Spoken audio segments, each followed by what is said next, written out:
Hi, my name is Claudia Zundel, and I wanted to introduce myself and tell you a little bit about my memoir. It's called Emotional Home: Building a Legacy of Health After Abuse. It's kind of an interesting story. All my life, I kind of wanted to be a writer. I was a social worker instead. But I always thought it would be great to be a writer. And so when my son, after my husband's death, asked me to write down some family stories, I took that to heart and I started taking some writing classes and I began journaling and writing down things that I could remember. At first, I thought, my life hasn't really been all that interesting. What would I have to share? And then I realized there were little moments here and there that were funny or interesting or taught a lesson. And so maybe I could just write 100 stories of my life. Maybe that was it. And so I began writing down little anecdotes and things that I could remember.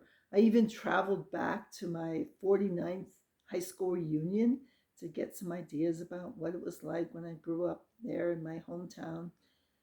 But along the way, I realized there was another story. And that story was about my marriage and the fact that it was emotionally abusive and that was still affecting my adult sons today. And so I really dug into that. It took me a while to really honestly admit that, in fact, it had been emotionally abusive and to really feel the impact of that on my sons. Even though they were adults, it was still affecting their lives. And so I had to reckon with that. I had to admit that it was, in fact, emotionally abusive.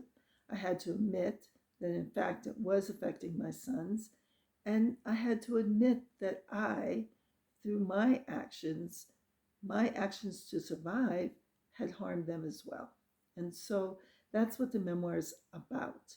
There's an old saying: the best time to plant a tree was 20 years ago, the next best time is now. And that's the essence of my memoir.